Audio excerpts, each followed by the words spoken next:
Sorry.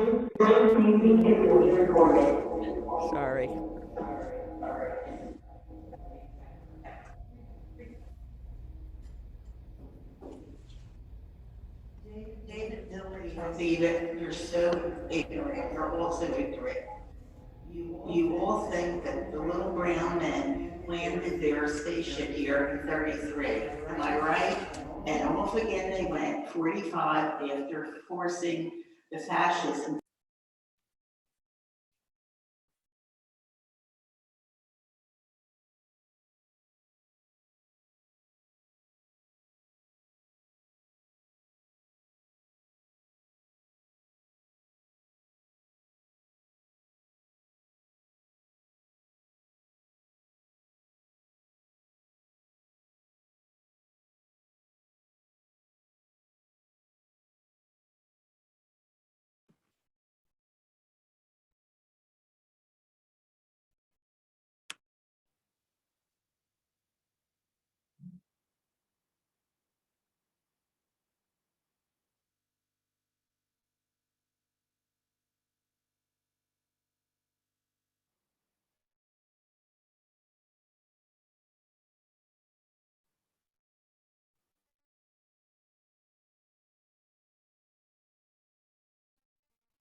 Can you hear me? Yeah, now, okay. There was a 16-year-old boy, Andrews Rappaport, and he wrote with his own blood on the wall after just being there for 2 days that Andrew Rappaport lived 16 years and then he died shortly thereafter. So anybody in the camp knew what was going on. Thank you. Who wants to read the next question? Wait a minute. Can we all just hold on for 1 second?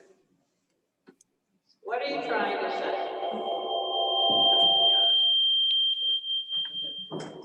say? I'm sorry, but Rosanna, if the closed captioning cannot I be can't made, hear nothing you're saying. She needs to unmute. She is. Can you hear me? unmuted, yet I don't hear No, her. I don't hear her either. I can. Wait. Is she unmuted now? Try it again. Now she's frozen. hello? No, that's beyond Go my, ahead. that's a Zoom problem. I just want to say, can I say something? Yeah, I'm sorry. you need to Previous mute. meetings we had. Eileen, you need to be muted. But when There's I such feedback, I can't even hear Yeah, myself. you need to be muted, Eileen. Tell her she can talk. try again. Ronan? Is this better? Yes. No. I'm going to say it, and somebody out there in the land can hear. In previous sessions, we've had closed captions available, which is really helpful for those of us. I got that out. If there is no closed captioning, I'm going to have to say bye-bye. I'm disappointed. I know you're trying your best.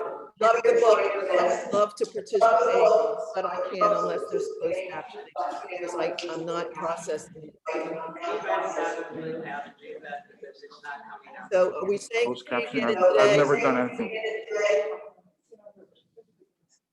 I'm sorry. Okay.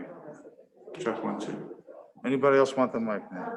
So let me just ask everybody on Zoom, please stay muted unless you're speaking, and then we won't have so much echo. Thank you.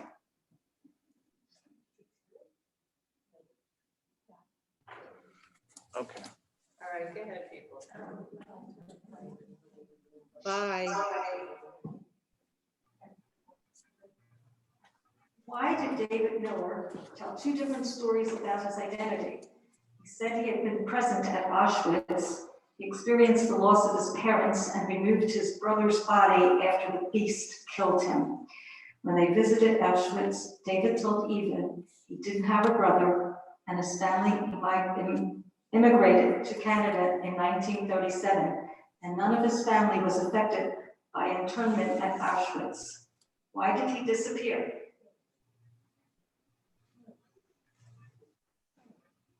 I don't know, who's strange.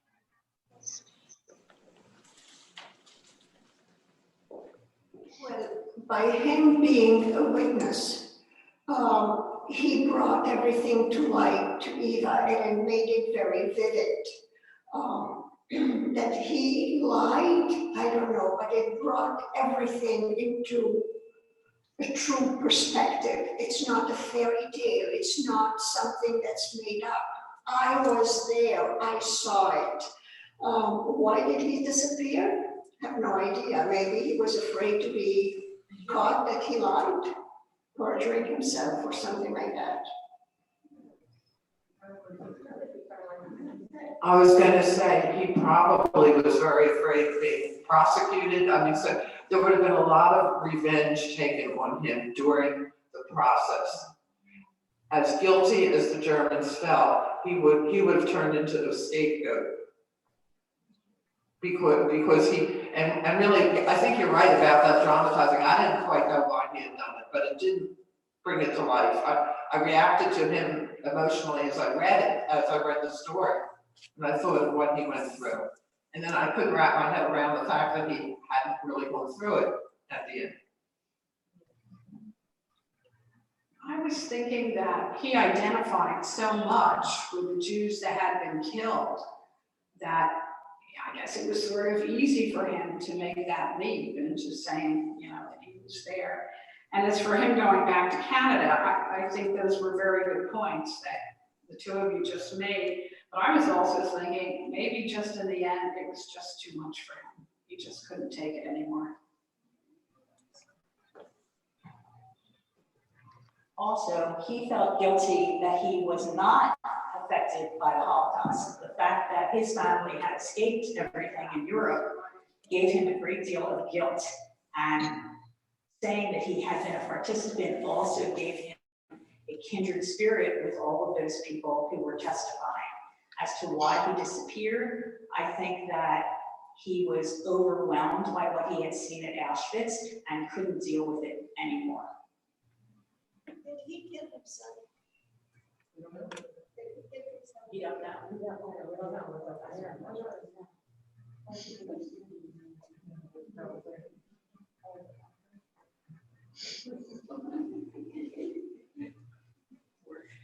Cece, the prostitute David Miller becomes involved with, tells him she locks away everything in the little chamber below her heart.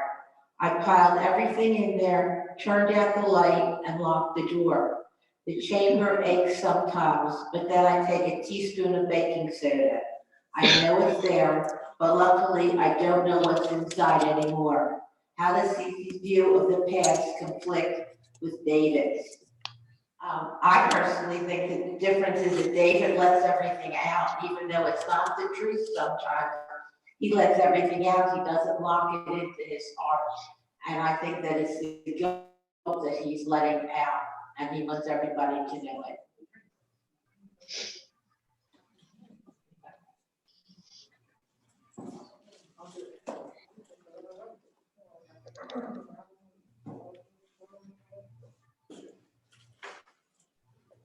Okay, question number 5. And I just wanted to say hello to California. My daughter Alana's joining us as well. Little shout out to Alana as well as Sherry. Number 5, how do Eva's parents react when Eva tells them that she's going to be the translator for the Frankfurt trials? Well, I think her mother, she said there was nothing anybody could do. And when she saw the newspapers that her daughter had with the defendant's pictures, she took it and put it in the oven and burned it, and then she vomited. So she had a strong reaction. I have a question.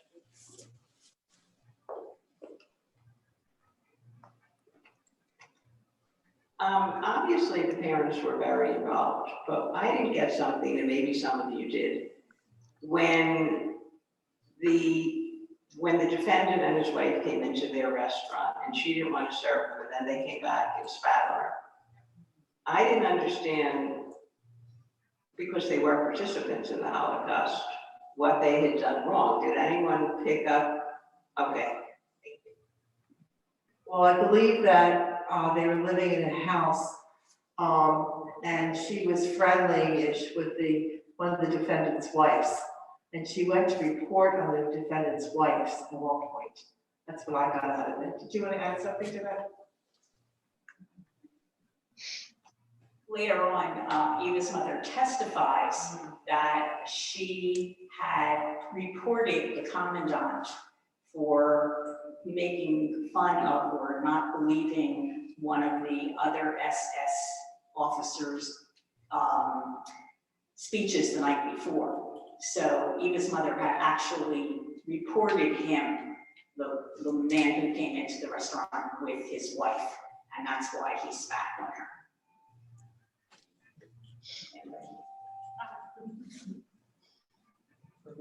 Yeah, I had another point when Eva tells her parents she'll be the translator.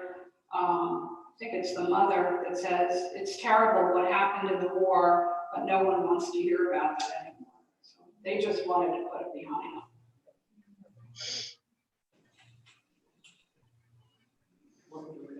Yeah.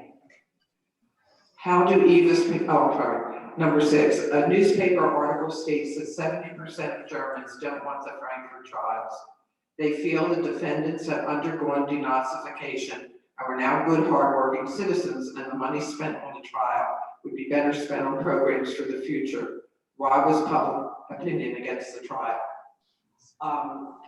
Because what the truth of what they had done would have come out. These were regular people, they were everyday people, they were probably friends with Jewish people before, then they might have ransacked their homes as they were taken, you know, turned their back on them completely. And then when the war was over, they would say, what a shame, how horrible. And what they had done would come out, and their indifference was a crime.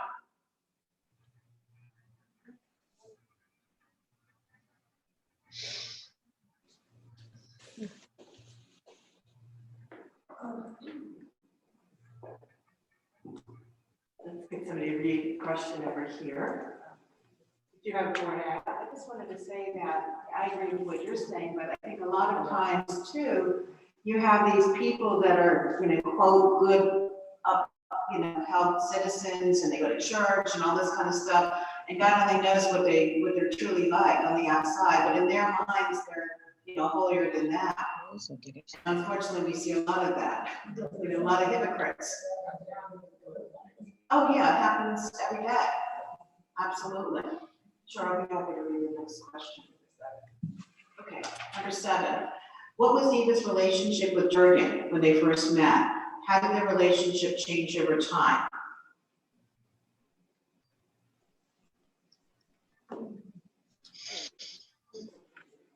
She was very passive. He was the boss. He had control of everything. And then after the trials, she changed herself. She became more independent, and she knew what she wanted for herself. She wasn't going to be the docile person who follows her man. So the night that he proposed to her, he was at her family's house, and they were doing a Christmas tree. And he asked the father for her hand, and they were getting ready to get married. And during the evening, she said that she was going to be a translator. And Jurgen says, no, you can't do that. And she goes, well, that'll be done before, the trial will be done before we get married. But they had an argument, and she gave him back the engagement ring. That was kind of strong. And then later, when she was working as a translator, and Jurgen went to her boss without her knowing it and said it's too much for her nerves. And he said she needs to be taken off the trial, and her boss is ready to take her off the trial. And she got very upset. She goes, no, he doesn't have to speak for me. I can deal with myself. She ended up going out with her girlfriends, and they went out dancing, and she danced to this horrible Beatles music. And she was, very wild. And she then went to have the cab. David put her in a taxi, and the taxi went back to Jurgen's family, and she gave him back the ring again. So she definitely, there's a lot of turmoil in that relationship. And then at the end of the book,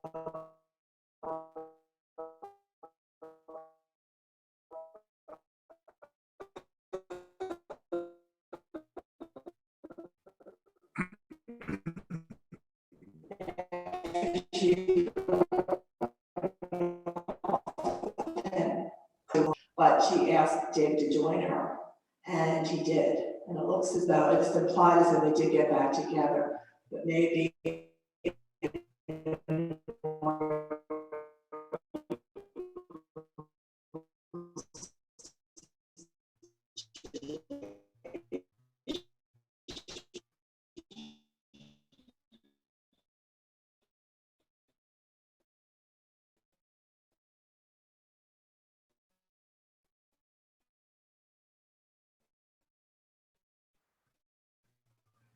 I think that the father had like Alzheimer's or dementia or something, and that was, and they were taking care of him. That's all I got on those 3 questions. Anyone else? Anybody else? Well, Ludwig, who was Eva's father, he was just a mere restaurant owner. And Wolfram, Jurgen's father, is this on? Yeah, it is. It is. Wolfram, he had a very successful mail order business, and he was very well to do. And her sister, Annegret, who we'll get into in a minute, she said the first time when she broke off, when Eva broke off with Jurgen, she says, you're ruining your career. You're ruining as a wife from going from just a restaurant owner's daughter to the wife, a distinguished wife of a very successful businessman. They looked at it as a career. So that's the way Eva's family looked at it. And Brigitte, who was the second wife to Waltham, was 30 years her junior. And I think, as Margie said, that they were very accepting of her. And both people were Protestants. I think that worked to their advantage. They were the same religion. Okay, number 9. Who hasn't read yet?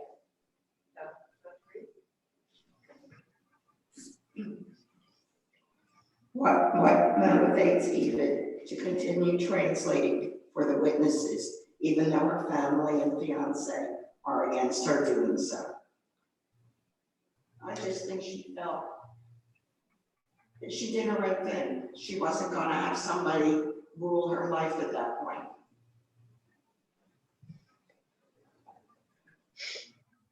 Well, initially, I find it hard that this woman is 24 years old. She seems to be so naive and innocent. And then she's finding out this is a true history of our people in our country. I need to hear this. I need to know what's going on. And then she became her own independent person and figured out who she wants to be, what she wants to be in her life. Good for her.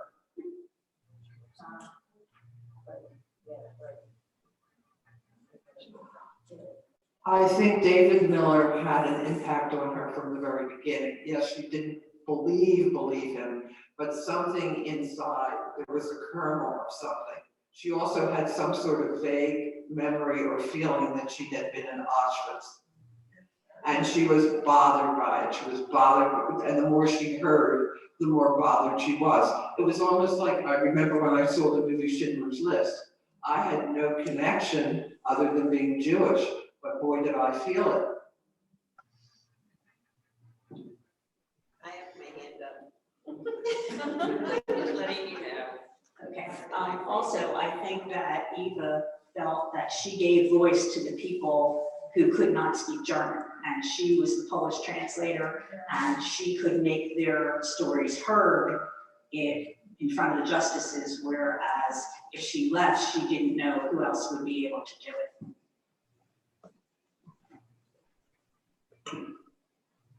I would imagine that there was a lot of conflict in Germany between the parents who had served the Nazis and their children. And I think that she kind of exemplified that she felt their guilt, that they tried to hide. And I get that they tried to keep these experiences from her. It was unrealistic. So to me, this story was kind of an allegory of the difference between the generations. And I would imagine there are still struggles to this day.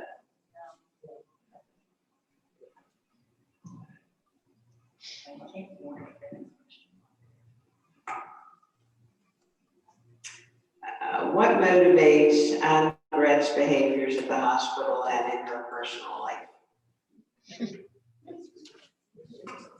History.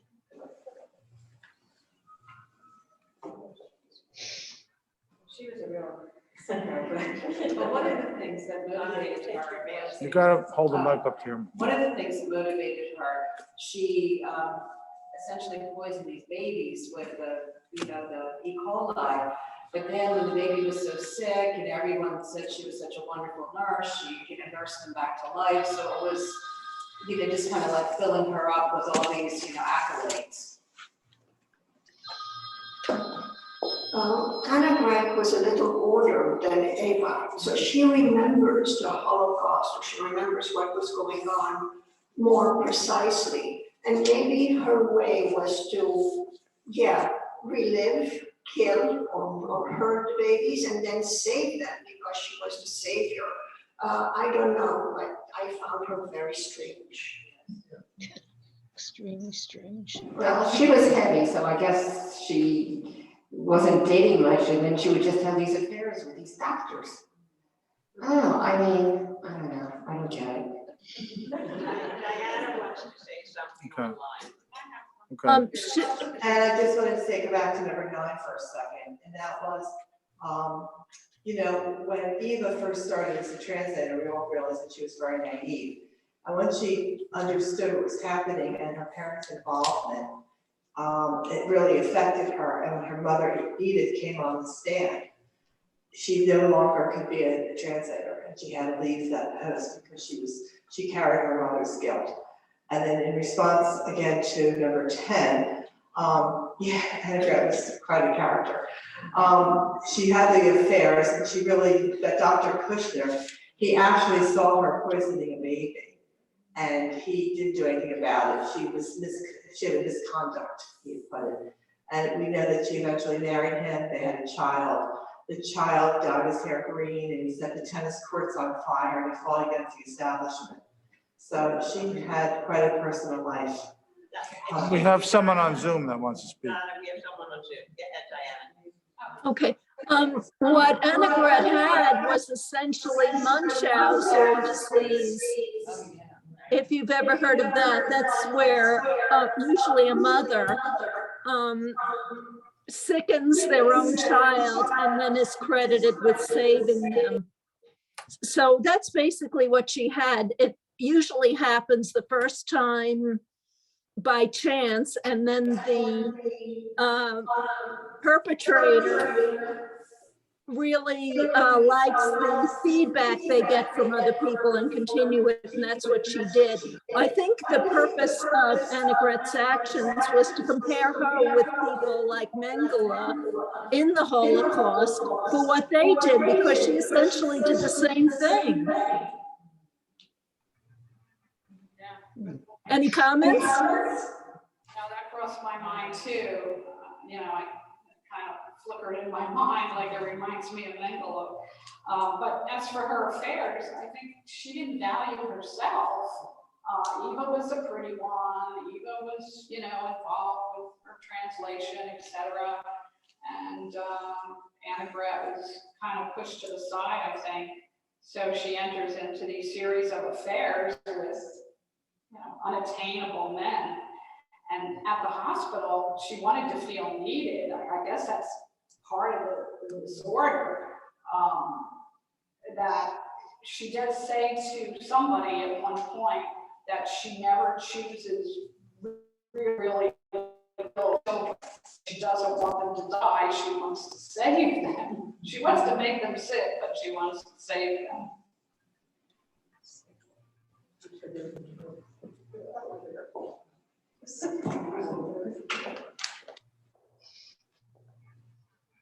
She kept referring also to that nurse Heidi, that another sicko that would put the babies in the closet until they kind of cried themselves out.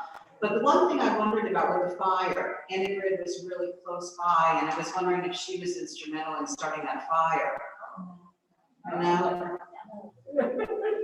We have someone on here who wants to comment too. Okay, she was not instrumental in the fire. They later found that it was a fraternity boys prank, and that they had been setting fires to baby carriages in apartment buildings, and it wasn't her.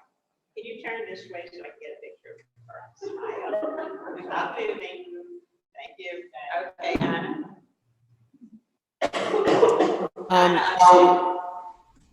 Two things on that. One was, I thought the doctor who observed her poisoning the baby was also reminiscent of the people who watched crimes being done and not speak up. And the other thing I had a question about that I texted was, this is, I'm wondering if, I'm hearing an echo. I'm wondering if Eva found out who the person was, whose number she remembered. I was listening to an audiobook and I missed it.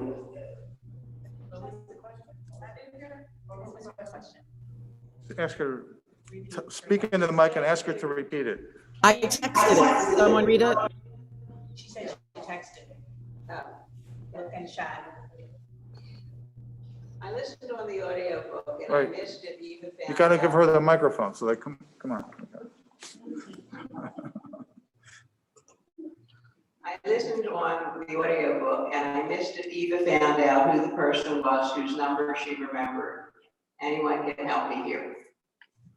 Okay, so the number that Eva remembered was of the hairdresser who was at Auschwitz, and he actually did her hair and had learned that his daughter had died the second time she came in. And so when she had asked for curls, he used the curling iron, but he singed her scalp. And as an adult, she still had a scar left from where he had burned her. And she later goes to see him and to apologize, and she walks into the shop and she asks him to please shave her head. And she tells him that she remembers him from Auschwitz and she apologizes for what he went through. And he tells her, this can't be, I'm not going to do it. He gives her her coat and her hat and ushers her out the door. And he says to his coworker that she wants consolation from me and I can't give her that. Okay. As a young child, she memorized the number, and that kind of stuck with her because one of the other witnesses, when they said, we can't find your number, that woman pulled up her sleeve and they were able to get, and she had the number. But you see, Eva recognized the number and remembered it, 24981 was the number, and she had kept that the rest of her life. I wanted to make two other comments about Annette's behavior, and that was, I don't know, her lack of morality. She was reading her sister's diary, and Eva's diary, and Eva caught her. She was very unhappy about that. That was one. And two, when Otto Cohen was sent to the hospital, Eva, who had a real interest in Otto Cohen, called the hospital to see how he was. But they couldn't tell her. So she called her sister, who was working in the hospital. And sister called her back and said, oh, he's fine. He's fine, he went home. But that's not true because Otto Cohen, after he went out and after he participated in the trial, he ran out into the street, he was killed. And his lung he had a punctured lung and he died. So she had two lives there that we know of. Okay, number 11, who do we have to read? Okay.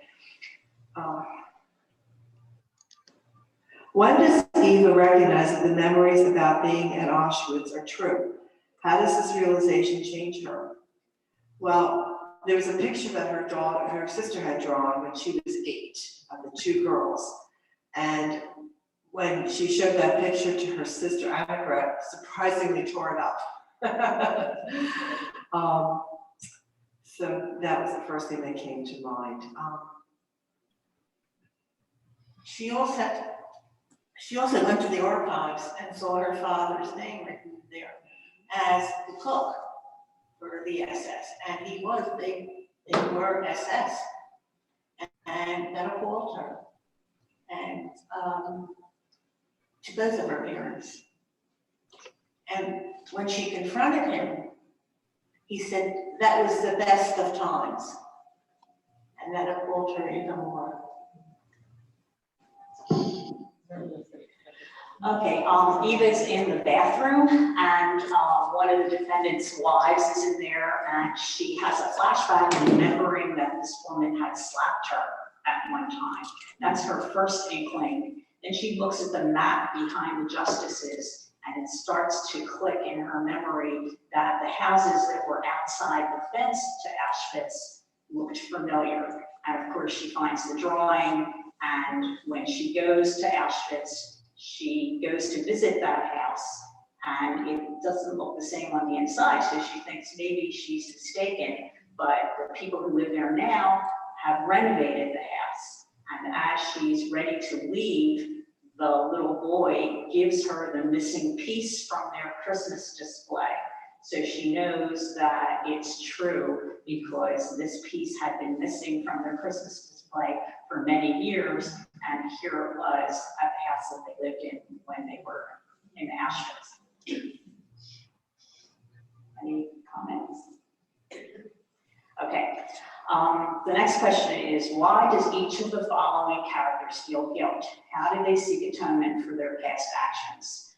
Annegret, she says that the child who had serious illnesses and did die, she claims that she had no hand in making him die. Whether that's true or not, we'll not know, because it's left open to speculation.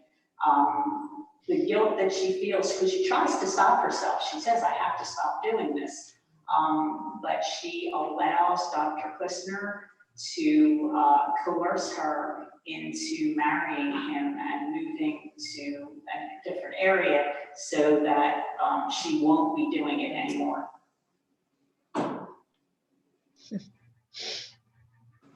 Well, I feel that if they did marry, Dr. Kushner would tell what she's done, and then she would have a job and be a nurse. So this is a way of getting away and starting real lives all over again. So there's no happiness with any of these people. It's so depressing.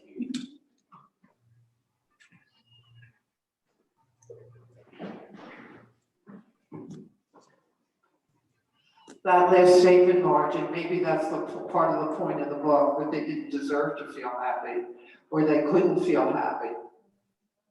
I mean, standing away and letting something like that happen is, as I said, is criminal as far as I'm concerned, and certainly deserves guilt, feelings of guilt, and I suppose I'm putting it mildly.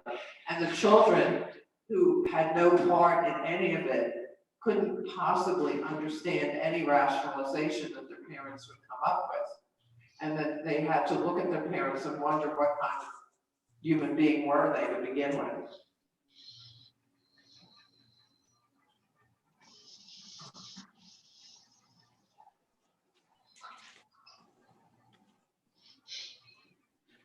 I found Annegret a bit of a conundrum.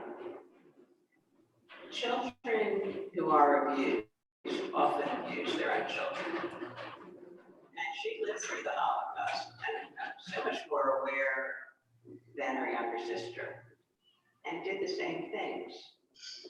So I think she kind of defies understanding in the same way that those who are abused then abuse, except it's what they know.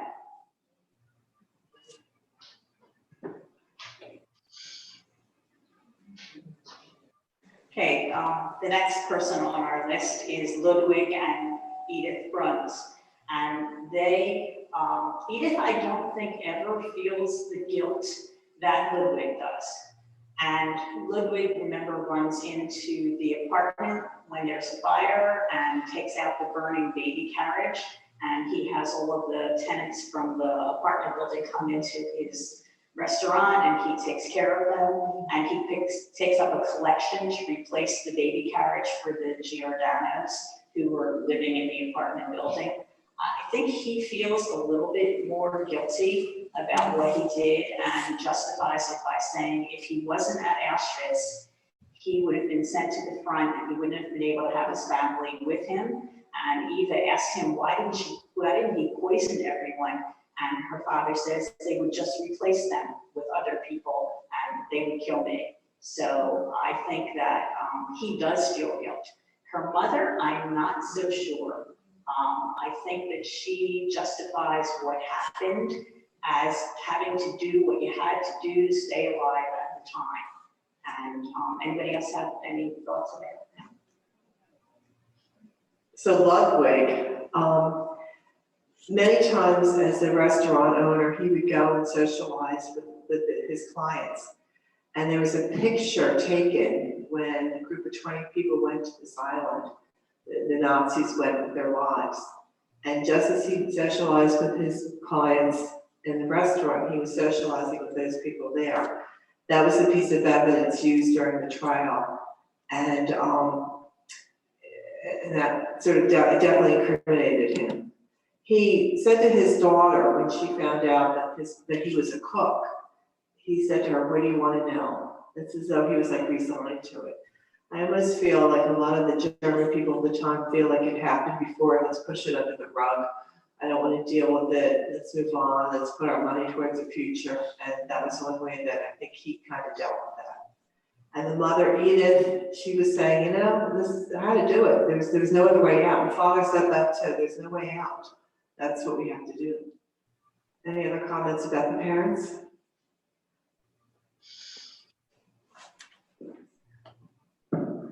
This is really an observation. It sort of puzzled me in a way, and then I thought probably it was symbolic.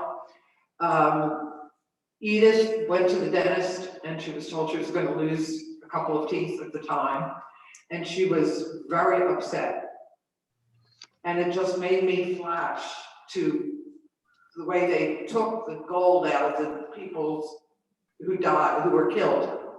Yep. And, you know, I wondered if that were probably symbolic, it were meant to be symbolic in some way. And then at the very end, they said she was toothless, she had lost all of her teeth.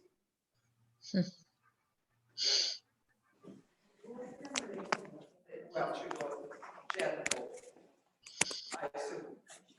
She had gone to the dentist, and the dentist told her that she had some gum problems and that she was going to lose all of her teeth.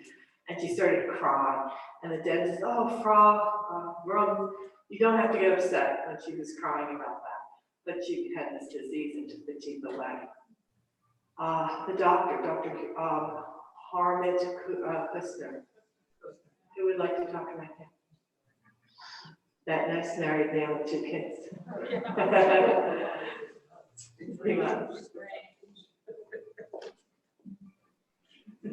He was one who had affair after affair after affair, and he was with anybody, and they got married. I mean, where are his morals and principles? There aren't any.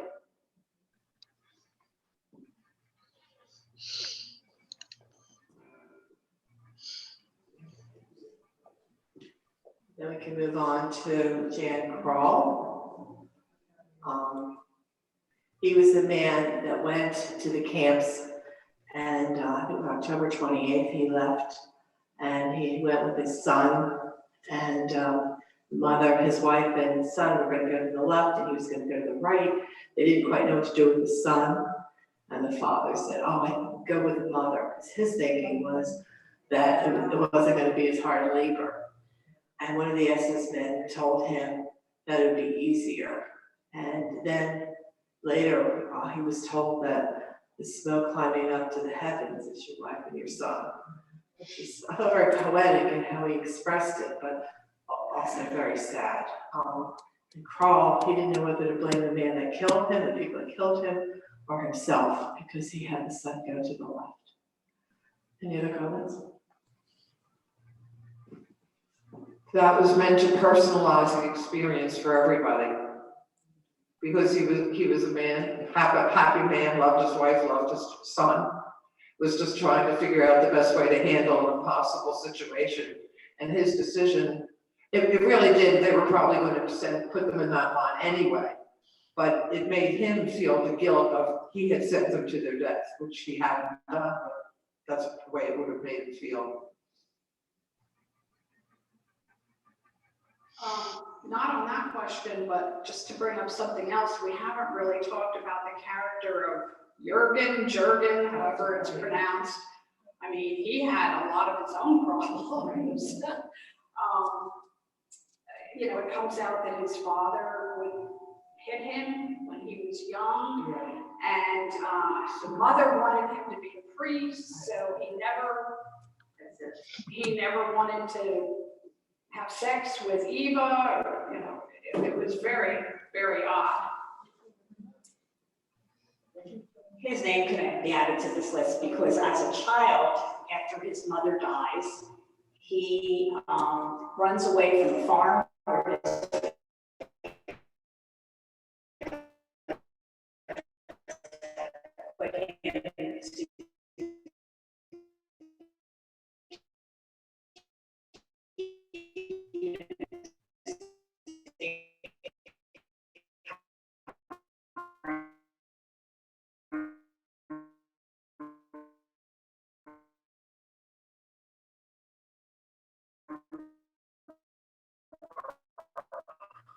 And Jurgen kills him by kicking him